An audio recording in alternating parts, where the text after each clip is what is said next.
Hey everybody, it's Rob from Flailthroughs. This is Gundam Battle Operation 2, and this is my first or second round in Dozle's Zaku. It's pretty solid. Um, this is the level 1. I got the level 1, I paid for the level 1 on my main account, and then got both the level 2 and its Heat Hawk on the free 10 spin I did on my Japanese account. So, at least it wasn't repeats, so I don't feel too bad about it. And boy, that was a quick death. Yeah, I think I just tried to engage while we were doing what now this map has like an initial drag race too. So yeah, so I got isolated and tried to fight, and it was not a good idea.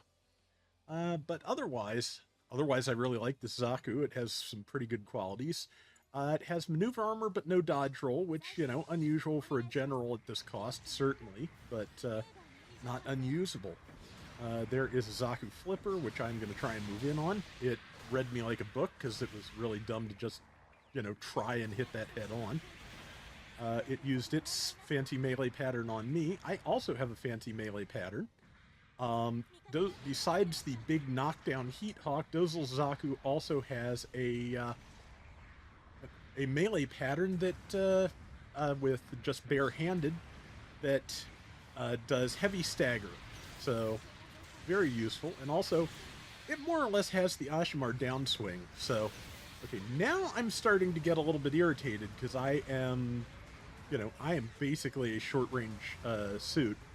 And unless anybody else is going to move in with me, I'm just not going to accomplish anything. Because, yeah, I mean, I have the giant bazooka. It does okay damage, but this is geared for melee activity. And, yeah, I'm gonna need more than like one other person to be standing near like the 5 enemy team that is pretty well coordinated if I'm gonna accomplish anything here. I saved this round, so I'm pretty sure it gets significantly better. We're gonna find out.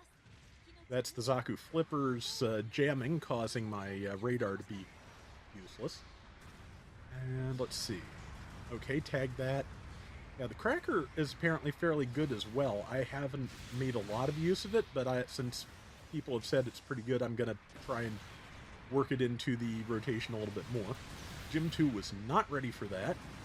Yeah, and it basically has the Ashimar downswing, so I love that downswing, that just big sliding punch. That is incredibly useful on the Ashimar, and it does a lot of good damage here. Just, if you're going to run out of boost, you're going to have problems, as happens. See, I just got marked by the flipper.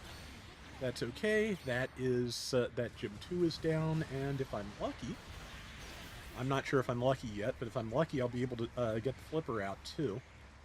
But winning my way out of a 2-on-1 would definitely be an improvement over how this round started. That's for sure. As it is, the flipper decided to run away, so I may be winning a separate 2-on-1 against this goof heavy arms that killed me before. Okay, yeah, it was just not at all prepared for me to just walk up and hack at one, so I think odds are good it was just not prepared for the range on the really big Heat Hawk, because, yeah, this is basically, there's the standard Heat Hawk most Zakus have, there's the big Heat Hawk that Garma's Zaku has, and then there's the really big Heat Hawk that this has. I'm not sure if it's the same one that the Shin Matsunaga Zaku has or not, but it could well be. I can never actually remember that, so let's see. Get at least an assist with the grenade. Bailed out my fellow Dozle. But yeah. First, the trick with having maneuver armor is if things are deciding to work your legs, which they are doing, and then that Goof Heavy Arms got me, fair and square. Yeah, since even if your legs don't get outright broken, if they are 90% down, dead, you're gonna, the stress of boosting is going to put you into heavy stagger, or at least I don't know if it's actually heavy stagger, but it's definitely longer than a standard stun. And at that point, you've just, you are just 100% vulnerable. So, I was thinking about spawning in at D. Oh, I did. Okay. I was trying to make up my mind there. But looks like the person trying to capture it just decided to bolt once I spawned in. Which, honestly, that's fine. I think they may have actually just crept under the some of the debris there to the other side. But regardless, I'm more or less going to try and catch up with the rest of the group. The person that came to help me, I probably should have gone to help, but just I figure since I keep getting isolated and outnumbered, I kind of head for the largest group of allies. Because yeah, you know, sometimes the only solution to the allies not grouping up with you is for you to group up with them, even if you'd rather be up in the enemy's faces landing the big punch. Like that one, which one great tackle by the other Dozle Zaku to make sure that I didn't knock it over. Like, I should be sending sorry because I very nearly did, but yeah, that was just really smart planning. I believe the Dozle Zaku also does have some tackle enhancements too, so probably did some good damage besides. Flipper was not prepared. Punch was enough to kill. Yeah, once, like, if you can, pick off an enemy and get this thing rolling, it's pretty fantastic. If you're getting, there's very few things that are, like, super good at a, and that I was happy with, too. Yeah, just bounced the grenade off the wall and got that heavy Zaku as it landed. But, yeah, there's very few things that can survive even a 2-on-1, honestly. Sometimes, but, a 5-on-1, if you're really good at running away, yeah, you can survive it. But if you're going to try and stand and fight, probably not a good idea.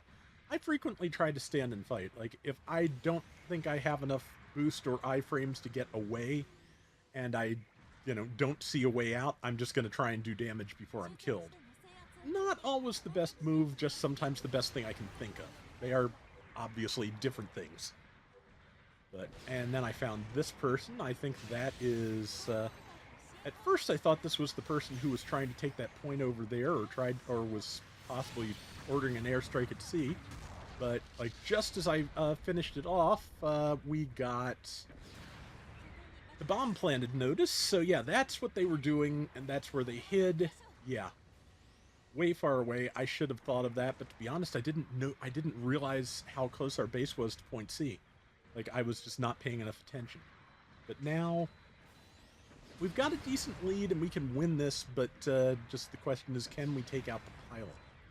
Because if we can figure out the right place to shoot and take them out and defuse, we're doing great.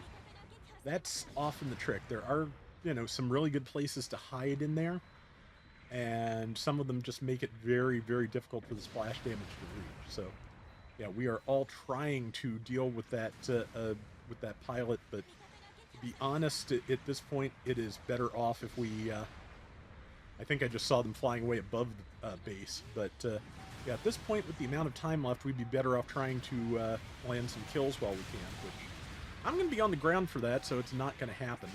Not enough time for the support fire either, so yeah, this was a fairly narrow loss, and sometimes if you can just hold out and protect your bomb at the last second, that's what you get. But, yeah, don't sweat it. I agree with that.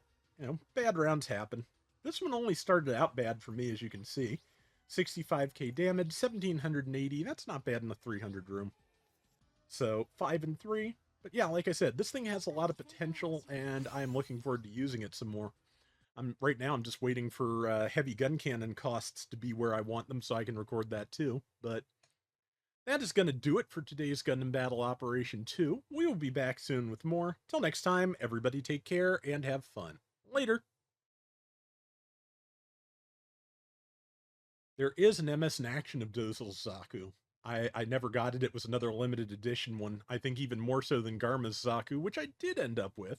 That was nice because in addition to the Zaku, it comes with his custom DOP, which is, I really, that is one thing about MS in Action I miss, is that there are some vehicles in G-Frame, but not as many. And I really do like having just the various attendant, vehicles and play sets and carriers and things like that. So, just part and parcel of a good toy line from that era.